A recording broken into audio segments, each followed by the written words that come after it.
Excelsior for it. I must have absolute silence. Excelsior! Oh.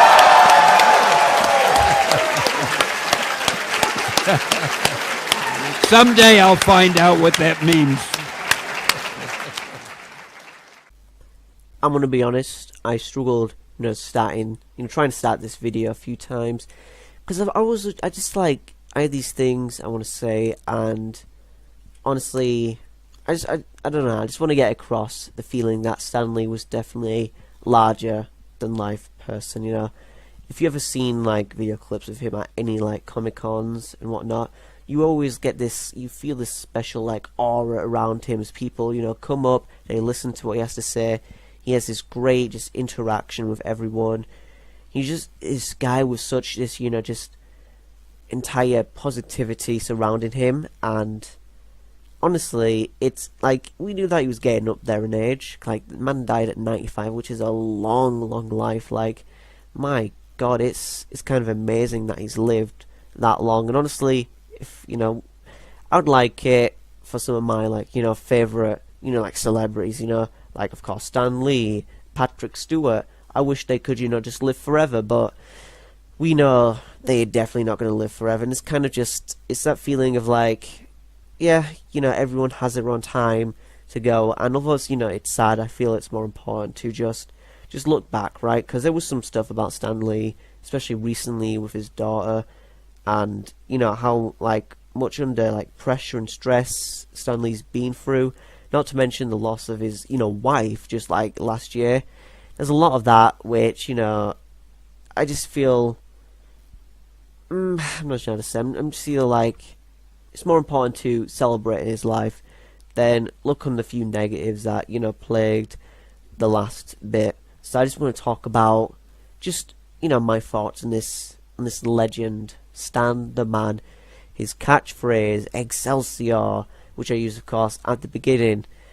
And he actually did explain what it means. There's a tweet actually. I'll show that on the screen right now.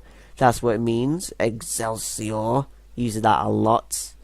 And my favourite cameos. So my favourite cameo from Stan Lee is most likely Spider-Man Free Cam. I feel it's most relevant, especially for now.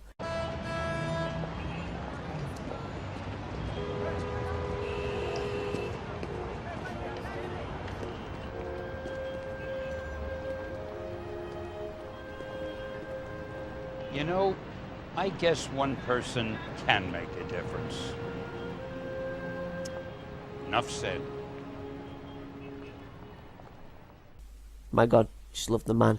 He made a difference. He made an impact. He's just one of the most influential people in just all of media. He made so many comic books. He's responsible for, the movies like Spider-Man and, of course, the entire Marvel Cinematic Universe. It all originated from him, and the fact that he lived to 95 and actually got to see all of his creations become this successful, because many writers, many people, some of them just do not live long enough to actually see their creations become successful. Like an example I can think of from the top of my head is the author of the Girl with the Dragon Tattoo series died before those books got adapted into movies and such. So that's kind of depressing, but at least like Stan Lee, oh boy, he lived longer than most of us, to be honest.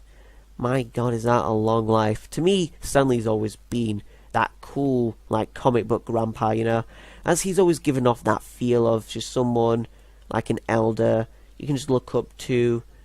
Because he's just, in the comic book world, I think that's how most people view him. You got different ones. You got Frank Miller as that racist, sexist comic book uncle. I guess that's what he would be. But Stan Lee, he's that cool, fun grandpa that everyone loves. And yeah, I guess I'm kind of throwing shade at Frank Miller, so let's not get too off of topic here. But yeah, Stan Lee, of course, I already did a section in my Marvel Cinematic Universe series talking about top 5 Stan Lee cameos in the MCU, so I won't go through that. I guess I'll just, because the thing is about Stan Lee is, even if the movie was bad, at least his cameo was something to look forward to. In the most boring, below average, Marvel movies, let's talk about Ant-Man and the Wasp. Stan Lee's cameo in that movie is genuinely great. it's just exciting because he always has, like the writers and all that will always try to give him something great to say, even though in some movies like X-Men Apocalypse it's just like, yeah, dramatic shot, we'll just have Stan Lee in there. Like, what, you don't use the dramatic shot and just show Stan Lee in there? So yeah, some Stan Lee cameos are just lazy, but some of them are really well written, and it's always a delight to see him on screen. And also in Avengers 4, of course, I believe that is going to be Stan Lee's last cameo, which I hope they end it off on a great one. You know, they just end off the cameo just like, boom, this is a great way to just send him off. And I hope they do not do a thing where it's like CGI Stan Lee, boom, he's in every movie. You can do a thing like Deadpool 2 had a Stan Lee cameo where he was on a wall. That's cool, you can definitely do it like that, but don't make it like a Paul Walker thing. Just Stan Lee comes in, CGI face, you know, just randomly just by like riding along with Tony Stark in his Ferrari or something. Just don't do it like that.